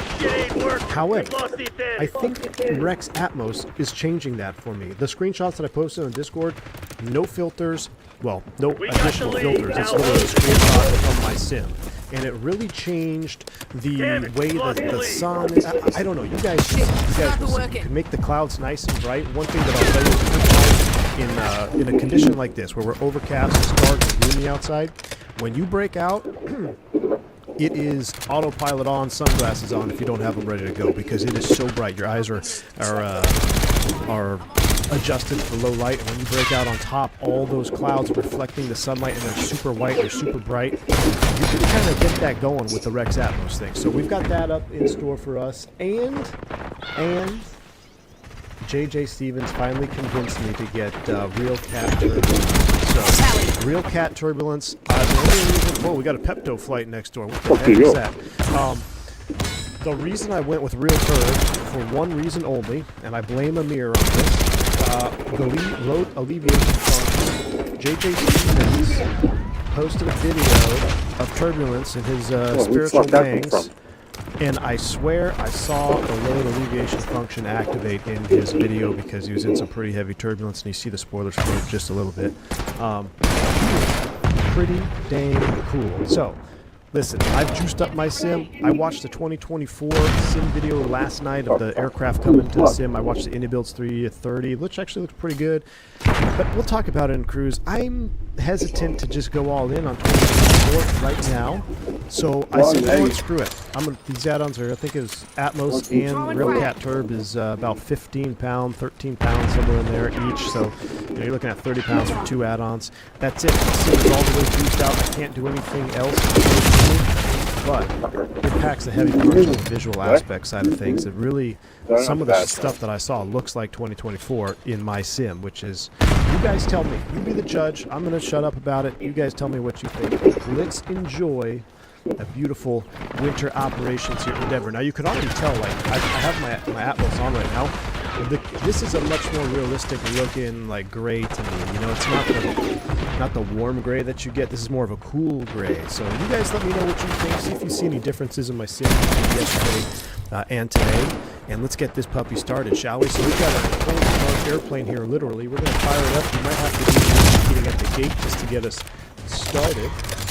Let's go ahead and activate external power. You should have sounds. I have sounds. We'll juice up the screens here. EasyJet SimPilot profile with Rex is amazing. So I have to figure out how to download. Well, I guess you can download them through the app, right? So I probably will look at that. Shacklevic. I'm just kind of messing with it myself right now, just to see what it all does, because I kind of want to know what it's capable of, and then I'll start looking at other profiles. But man, I just changed 2 small settings for this particular environment. We've got real heavy, real thick clouds over Denver. So when you break out and you look down at the real thick cloud atmosphere, if you tweak the right things just a little bit, it can really change the whole appearance of the sim. So Gus may not like this one. I don't know if Steve Dogs is around here. I think he said he was going to try to do the Albuquerque Denver leg, but he may put a fork in his old eggplant after he sees this one. So next time we do GSX, yeah. So I hit extreme third-party airports, Adam Chino, but heads down, sniper. GSX is definitely, man. GSX is the most annoying thing I've ever used in my whole life. But, let's go ahead and fire up this aircraft. Crew supply, ground control, CVR test, and OFI cam. We have pretty turbulent air actually right now climbing out over the Rockies. So you will see all of that as I get this airplane booted up here and ready to go. You'll see the wing flex, the real nice wing flex from Phoenix with Railcat Turb. Now I have my turbulence settings still on medium in the sim. Should I? I'm using black box 711 settings that somebody posted in the Discord for the turbulence, but I still have my sim settings on medium. I wonder if I should turn those down as well. Let's try medium first and see if it looks unrealistically bumpy. If it does, then I'll turn it down. But I'm curious what you guys said. I think a couple people said they set theirs at low for the Microsoft sim. So we got everything booted up here. That looks good. We're squawking. Actually, we do have a flight plan. Hold on, call sign mismatch. You fouled. Uh-oh. Oh yeah, I forgot the L. American Airlines AAL for the flight plan there. Okay, there we go. Got our PDC while we're looking at it here. 2765. 2765, that goes right there. Let's go ahead and begin the boarding and all that juice. Import you from SimBrief. Start your stuff here. Let's go. Load aircraft. We got 167 folks. Boarding and refueling. Let's go. They're going to start doing their thing. We're going to load up our box. AAL 357. Go 90. Let's go 55 to get us climbed up there initially. 2 days until 249th birthday of our beloved Marine Corps. Happy birthday, Marine Semper Fi. Hey, yes, absolutely. Fly USMC in the chat, man. Good to see you. Shout out to all of our American men and women service. Yeah, I'll come back. Yep, I remember consistently, and I do truly appreciate each and every single one of you. I mean, you guys are absolutely awesome. And Wingnuts there, Mickey G. We got Fly USMC. There's a couple more of you. Sorry about that. Trying to keep you alive there, buddy. So, you guys are awesome. We'll do a little shout out to the Medal of Honor livery. I love this livery. This is a great place. So, they do a Medal of Honor parade every year where I live, and they have the Kiwis and stuff flying down the street. It's really, really cool. So, this livery is one of the few from American that I actually really like. Out of here. Cruise flight level 360. We'll see about that. Flight plan. What do they say for it? Expect runway doesn't say 25. Yes, it does. We will expect runway 25. No, we don't need to hook the tug up now. So let's go Denver to part 2. We're gonna. Man, we might have to de-ice at the gate. We'll see. We'll see if we'll de-ice at the gate or go to the pad again. Because I really don't want to taxi over there and then shut down. Summer 2. I wonder if I can get my... We'll see if there's any traffic out there. We might be able to just start up and go. I've never done this flight in the sim, so this is a whole new route for me. We're on the Summer 2 to day transition. We'll insert that. It's kind of an interesting little route. I put a freeware Albuquerque in the sim. I don't know if it's any good. I didn't even load in to check if it's loaded in properly, so that'll be a nice surprise for us when we get down to Albuquerque. We'll plan for the ILS-8, I'm assuming. I don't know. I haven't been to Albuquerque in real life in a long time. I know there's some terrain down there, that's for sure. Snida 4, and we're coming off the... Is it Smyrna? No, off the... It's lit it on fire and threw it in our bus, bro.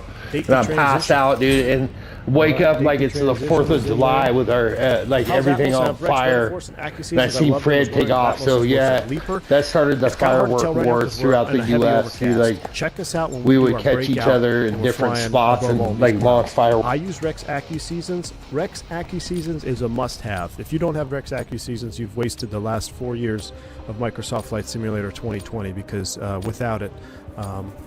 It's just, it completely changes the sim with the trees changing.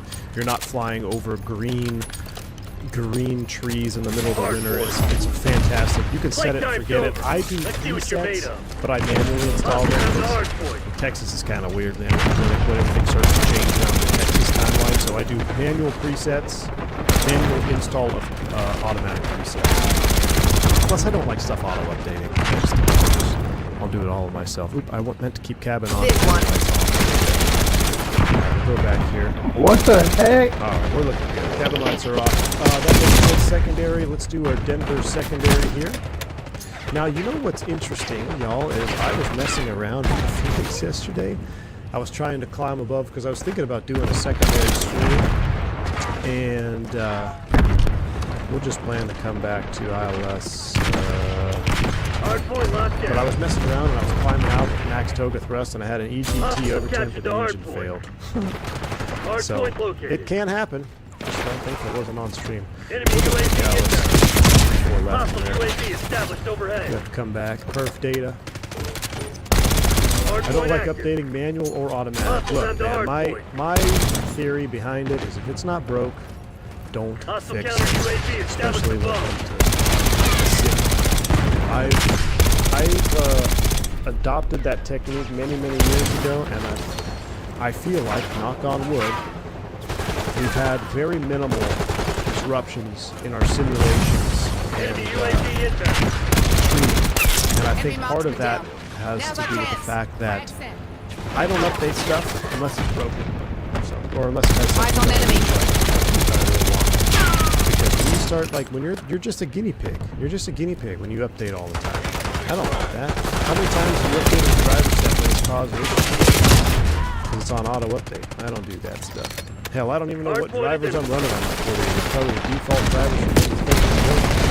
Alright, we're still refueling 11.69. We're still going up. Let's go ahead and get the APU on so we can get some cabin warmth in here. And we may have to do, I haven't even done the at the gate, but we may have to throw it on there just to make sure we're good to go. Except all the things you broken because you didn't update it? What have I broken? Come on, man. What have I broken because I didn't update it?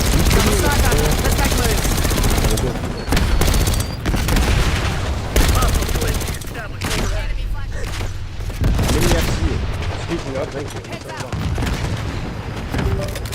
Gotta turn it on. Thanks, AA Ron. I'm gonna launch Mini FC.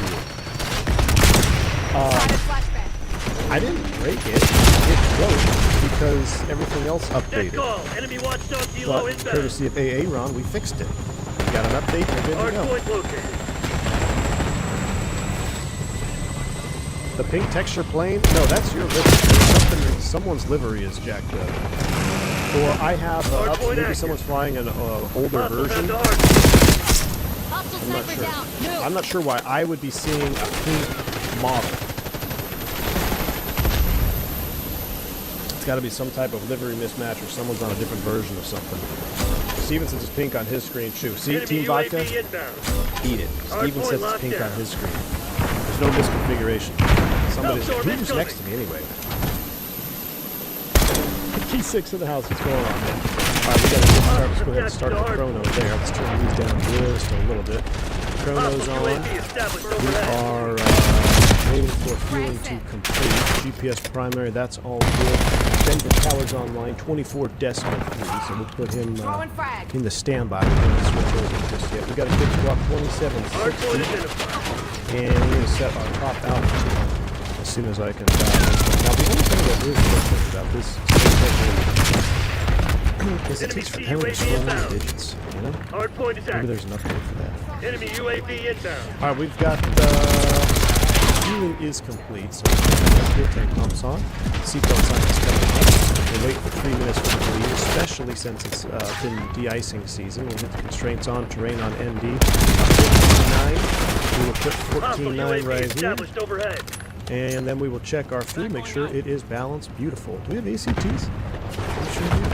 Hardpoint is secure. We don't have any fuel in our ACTs. It's the first time we've got phone with one. ACT. Looks like we've got 2 ACTs on this puppy. We'll get into this in a later stream. But unless you're failing stuff, it's very sucking, bro. Automated. So, alright, that looks good. Hardpoint located. Expect 360 and 10. We're expecting 5, so Denver sit here. Now, has this always been a feature, but the pre-start charts in Phoenix, I just noticed that they always put the That is awesome. I don't know when this has that before. Initial altitude somewhere off of 25 is going to be flight level 230. We just go in 230 here on the MCU. 230 is set. Company message will accept the load sheet. Let's see if we have any non-res. Wow. It is a new thing. Man, that's awesome.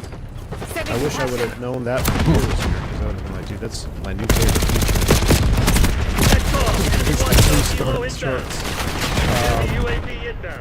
We've got 167. Out of the water. I'm gonna actually look. 14.8. So we are good. That is loaded up. We're waiting for 0 fuel. We are how long on this? 2:30. That's close enough. Let's get the lead on. Warm the cabin just a tad here. Spooling up. Gosh, I hate looking at that Pepto right now. I'll tell you what we'll do this one here. I want to join the flight so badly and send a CPU cooler pop fire a few days ago. No way for a replacement. Fanatic, my man. Their whole team is there. I only got one. Did it? What kind of cooler do you have? This is going to sound strange, but I'm going to ask you this. A water cooler? I know a water cooler and fire doesn't mix, but I've never had a water cooler before, and I have one on this rig. Is that like a thing you have to be careful that it self-extinguish itself if it's a water cooler? AJ, OFF. Oh my gosh, if you haven't heard that, if you haven't seen that video, maybe we'll watch it cruise. Oh, what? T-38 and the instructor. No. That is so funny. I can't believe Mickey G had never seen that video. Dang it. I've heard D1 never updates the real world charts. I do it before every check ride. How's that possible? There's a headshot. Update your FSLT. I have my FSLTL updated, so I'm assuming that the guy next to me doesn't have his updated. Because I just updated my FSLTL 3 days ago. Whenever the A380 dropped was the day after that, I did my FSLTL update, so I am up to date. My FSLTL is up to date. My FSLTL is up to date. Everything is up to date to my standards. Oh my gosh. Watchdog Hilo incoming on your location. I'm broke. Players following us. Oh, two Vodka. They got the Avianca 321 Sharpens now, which is awesome. What the heck is Denver? Oh, I just flashed myself. What the heck? Denver is so annoying. Enemy with Semtex.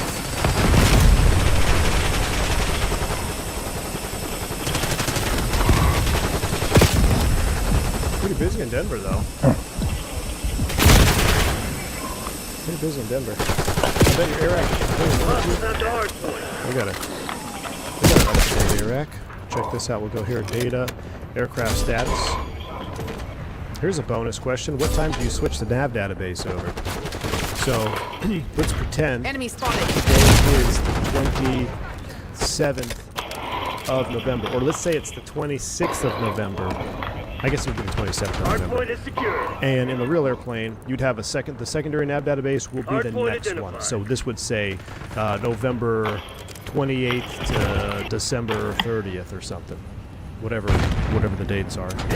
So when would you actually switch that database?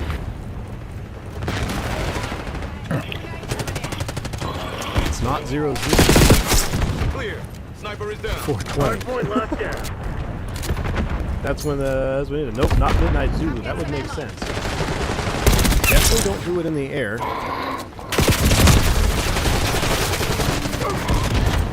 Wow. It would make sense if it was 0Z, but that's not what we do. I actually have to look it up. I want to say it's 4Z. I have it on my cheat card. I have it on my cheat card. Hold on.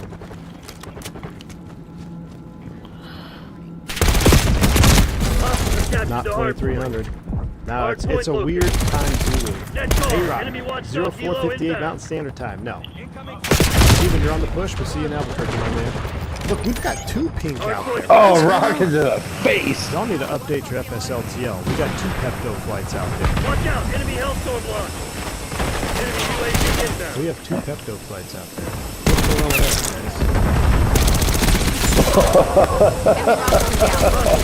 guys? That's not me. I can't wait for this break. Guess I chose the wrong people for the job. Dude, they just got pooped on. That's why we can't have anything nice.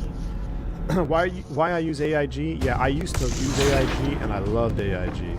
Look at this dude with the rocket. My Dude, end, get these Bosco? rocket kills. Model matching on your side, them not updating doesn't make sense. Interesting. I loved AIG. Oh, he got shit on, huh? Oh, he got shit on. That's insane.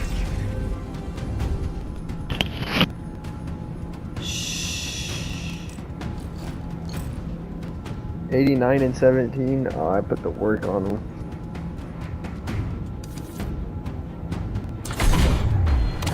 I wonder why it's on me. I don't think it's a memory issue. My memory is doing fine right now. Not even close to the limit, so